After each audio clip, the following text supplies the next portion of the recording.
Halo, assalamualaikum warahmatullahi wabarakatuh. Jumpa lagi bersama Mbok Jar. Pada perjumpaan kali ini, Mbok Jar ingin berbagi pengalaman tentang budidaya jangkrik. Di masa pandemi seperti sekarang ini, apa-apa serba sulit ya. Semua kegiatan kebanyakan dilakukan dari rumah. Kita tak bisa bebas bekerja seperti dulu, sementara hidup masih harus terus berjalan. Agar kita tidak fokus pada situasi pandemi yang tak tahu kapan akan berakhir, tak ada salahnya kita menyibukkan diri dengan mencoba usaha baru. Salah satunya dengan budidaya jangkrik ini. Mula-mula kita harus menyiapkan kandang. Boleh dibuat dari triplek atau yang paling sederhana bisa dibikin dari kerangka kayu, dan alasnya bisa dibikin dari kardus-kardus bekas yang dialasin dengan plastik seperti ini, supaya bisa menekan modal awal ya. Hasilnya seperti ini ya. Setelah itu diberi alas dengan sekam padi. Fungsinya ini untuk nanti setelah telurnya menetas bisa untuk tempat bersembunyi. Kali ini menantu Mbok Jar membeli bibit jangkrik setengah kilogram atau 5 on. Nah, ini dibagi untuk 5 kandang ya, 5 kotak kandang jangkrik, dan masing-masing kotak kebagian 1 on. Harus ditimbang supaya takarannya bisa sama satu kotak dengan kotakan yang lain ya. Nah, setelah ditimbang kayak gini, bibit jangkrik atau telur jangkrik ini kemudian dicampur dengan serbuk gergaji. Nah, ini dikasih serbuk gergaji, terus dicampurkan kira-kira ya pemirsa, jangan terlalu banyak juga jangan terlalu sedikit, dan kemudian dikasih dengan sedikit air supaya kalau dicampur nanti bisa agak gembel gitu ya.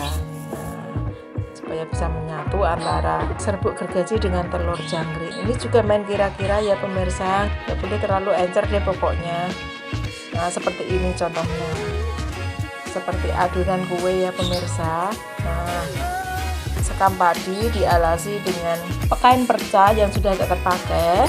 Kain percanya disemprot dengan air ya pemirsa, kemudian ditaburkan benih jangkriknya atau telur jangkriknya seperti ini. Karena seperti kita tahu jangkrik menyukai tempat yang lembab, maka tempat bertelurnya pun ini juga harus lembab dan sesekali disemprot. Setelah beberapa hari telur mulai menetas ya pemirsa, dan telur yang menetas ini masih kecil-kecil banget, nggak ubahnya seperti semut hitam ya pemirsa. Kalau orang awam nggak tahu mungkin ini dikira semut hitam, padahal anakan jangkrik yang masih kecil banget. Nah, dan menetasnya itu nggak serempak ya, ada yang hari ini, ada yang besok.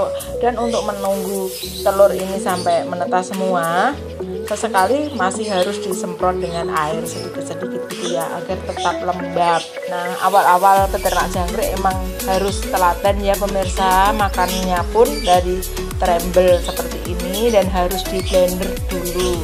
Kalau misalnya jangkrik baru menetas sampai beberapa hari tidak memerlukan pakan, tapi setelah sebesar ini harus dikasih makan pemirsa. Dan setelah jangkrik makin besar harus dikasih daun pisang kering untuk bersembunyi ya pemirsa, dan sesekali juga ditambahkan makanan daun-daunan sebagai suplemen tambahan dan untuk menekan biaya pakan. Karena kalau misalnya pakan buatan atau makan pakan dari toko tentu saja harganya mahal ya, dan nggak ada salahnya dikasih tambahan makanan dengan daun-daunan seperti ini agar makanan jangkrik pun makin bervariasi.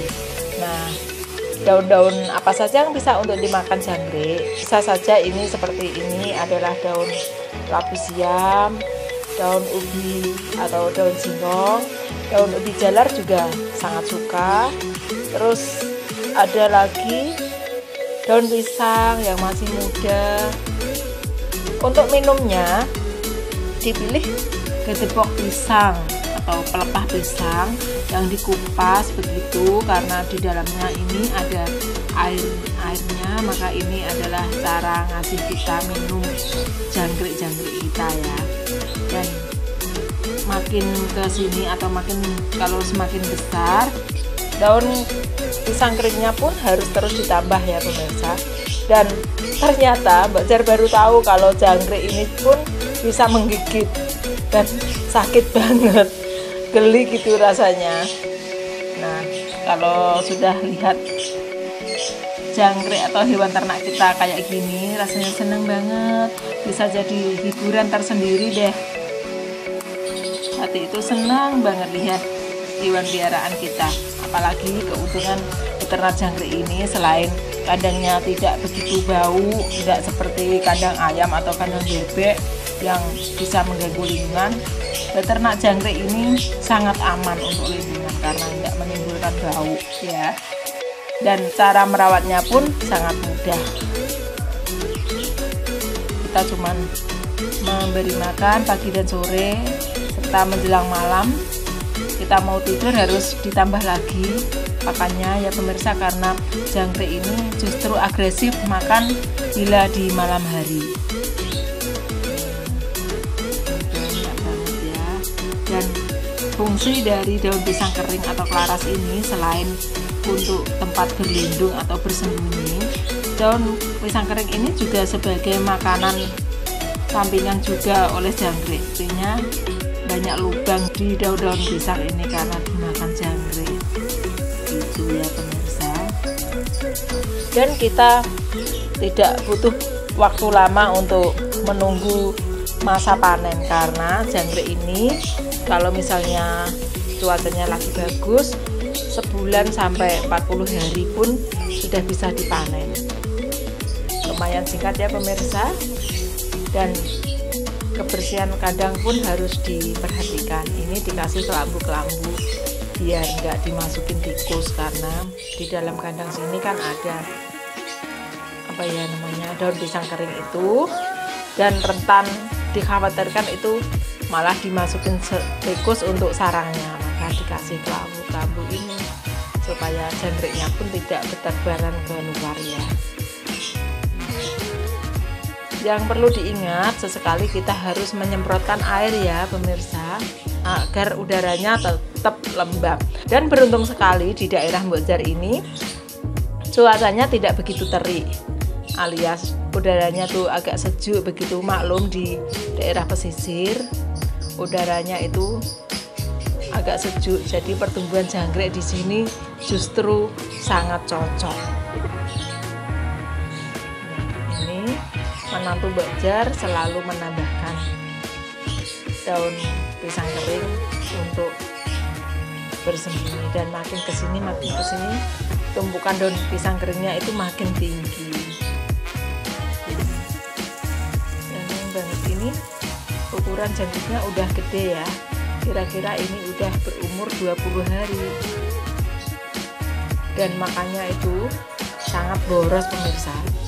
Dikasih makan daun-daunan gini, ini hari itu kayak ini baru dikasih, nanti beberapa jam sudah tinggal kerangka-kerangka daunnya. Nggak tahu kapan makannya, yang jelas asal ditinggal pergi sebentar aja, daun-daun ini nanti akan lenyap, habis dilahap oleh si jangkrik ini. Dan keuntungan lain kita berternak jangkrik adalah setelah panen, limbah atau kotoran jangkriknya ini pun sangat bermanfaat untuk pupuk kandang ya pemirsa. Misalnya kita punya tanaman sayur ataupun tanaman buah, kotoran jangkrik ini sangat bagus untuk nutrisi tanaman kita. Nah, kita bisa menghasilkan keuntungan dari jangkriknya itu sendiri, dan kita juga bisa untung dari limbah kotorannya. Gak ada salahnya kita mencoba usaha ini ya. Dan ini persiapan yang harus dilakukan sebelum kita memanen jangkrik.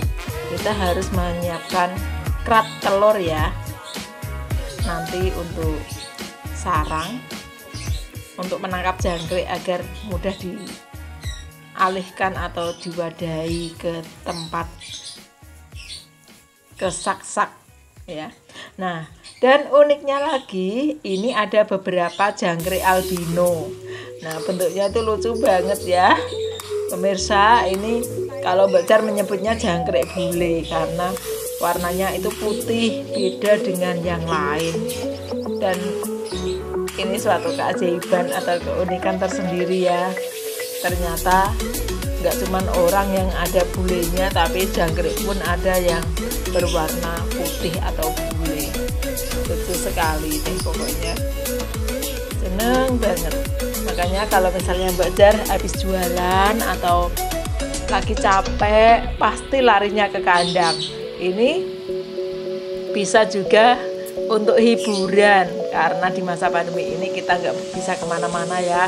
Biasanya kalau kita capek atau suntuk atau jenuh kita bisa ke pantai atau kemana-kemana, tapi karena ini harus di rumah saja. Nah, ke kandang ini adalah suatu hiburan juga. Begitu sih kalau Mbak Jar, yang gampang-gampang aja gitu hiburannya ya. Nah, lihat jangkrik-jangkrik ini yang bersembunyi dan bersarang, berdesak-desakan kayak gini aja Mbak Jar udah seneng banget. Ya Allah, muntel gitu ya pemirsa. Apa sih istilahnya muntel itu? Sangat banyak gitu ya. Mbak Jar gak bisa menjelaskan dengan kata-kata yang lebih baik sih. Nah, ini persiapan panen ya pemirsa. Nah, banyak yang terbang Mbak, banyak banget. Dan sebelum diwadahi ke dalam karung, di dalam karung terlebih dulu harus diisi dengan kelaras atau daun pisang kering juga sebagai tempat bersarangnya telur. Karena kalau di dalam karung sebelum diisi jangkrik gak diisi kelaras dulu, nanti jangkriknya justru akan mati karena berdesak-desakan dengan temannya. Kalau ada kelarasnya kan mereka bisa bersembunyi di kelaras-kelaras tersebut ya pemirsa. Ini dilakukan harus dengan cekatan, dan alhamdulillah menantu Mbak Jar sudah terbiasa sih. Karena dulu sebelum menikah dengan Mbak Fitri, menantu sudah punya usaha seperti ini sebelumnya. Dan ini bisa menjadi penghasilan tambahan di samping pekerjaan utama kita. Ada salahnya ya di masa pandemi seperti ini kita mencoba usaha baru agar mempunyai penghasilan tambahan. Ini untuk bisa memindahkan jangkrik ini dengan mudah dari kandang ke dalam karung. Menantu meletakkan tempat telur ini sebagai sarang atau sebagai jebakan pada jangkrik ya pemirsa. Kalau jangkriknya sudah pada bersembunyi di tempat telur ini, tinggal diambil dan diketok atau ditaruh di dalam karung-karung ya, dengan cara digoyang-goyangkan begitu agar jangkriknya lepas. Nah, ini semua jangkrik-jangkrik sudah pada bersarang atau sudah pada bersembunyi di tempat telur. Kalau Mbak Jar menyebutnya sih kerat-kerat telur ya, kerat telur. Ini tinggal diambil untuk dipindahkan ke dalam karung-karung. Nah, biasanya menantu menimbang satu karung itu diisi dengan 1 kg jangkrik. Dan pada panen kali ini 1 kg jangkrik dihargai dengan 50-60 ribu rupiah. Nah, lumayan mahal ya pemirsa. Padahal kemarin menantu Mbak Jar membeli bibit atau telur jangkrik dengan harga 170 per setengah kilogram jangkrik atau kira-kira 35.000 rupiah per on. Nah, dan ini satu kotak kandang ini bisa mendapat 10 kg jangkrik. Nah, bisa dikalikan ya, 10 kg jangkrik itu kalau misalnya kali 60.000 bisa mendapat 600.000 rupiah. Dari hasil bibit yang dibeli kemarin itu 35.000 rupiah. Dari proses menetaskan sampai panen, menantu Mbak Jar menghabiskan setengah kuintal atau 50 kg pakan jangkrik. Yang pakan jangkrik atau trembel ya, trembel jangkrik itu habis setengah kuintal atau habis 50 kg yang dibeli dengan harga kira-kira kurang lebih nggak ada 300.000 sih. Nah, dengan kemarin itu menantu membeli pakan trembel setiap satu sak atau 50 kg itu harganya Rp350.000, ditambah dengan biaya membeli bibit 170, kurang lebih 500-an lah ya, 550 ribuan lah. Nah, dan ini 5 kotak atau 5 kandang jangkrik ini berhasil mendapatkan 45 kg jangkrik. Nah, tinggal mengalikan ya, kalau misalnya 1 kg antara 50 sampai 60 ribu rupiah cukup menghasilkan ya pemirsa, karena ini juga tidak merepotkan ya, memeliharanya cuma sebagai sampingan aja karena menantu juga punya pekerjaan utama yang lain ya. Alhamdulillah bisa untuk tambah-tambah penghasilan dan juga untuk hiburan, serta Mbok Jar dapat untung karena Mbok Jar bisa memanfaatkan kotoran jangkriknya sebagai pupuk tanaman Mbok Jar. Seperti kita tahu ya, karena Mbok Jar hobi sekali bercocok tanam. Nggak ada salahnya sobat-sobat Mbok Jar yang lagi kebingungan, misalnya lagi di PHK atau dirumahkan sementara karena dampak dari situasi pandemi ini, bisa coba usaha jangkrik ini ya. Kalau misalnya punya lahan atau tempat kosong, kita bisa membuka usaha ini sebagai alternatif dan hasilnya cukup menjanjikan. Buktinya ini sebagai pemula aja ini udah cukup berhasil, apalagi nanti kalau misalnya sudah yang kedua, yang ketiga dan seterusnya, kalau misalnya sudah lebih berpengalaman pasti akan lebih menjanjikan lagi hasilnya. Nah, demikian tadi tips dari Mbok Jar, semoga bermanfaat. Silakan like, share dan subscribe. Kalau misalnya tayangan Mbok Jar bermanfaat, silakan dikasih masukan sebagai untuk perbaikan. Dan bagi sobat-sobat Mbok Jar yang pengen request ya, misalnya Mbok Jar tayangin ini dong, ide ini, atau Mbok Jar harus gimana gitu, boleh request ya. Mbok Jar tunggu kritik dan sarannya yang membangun.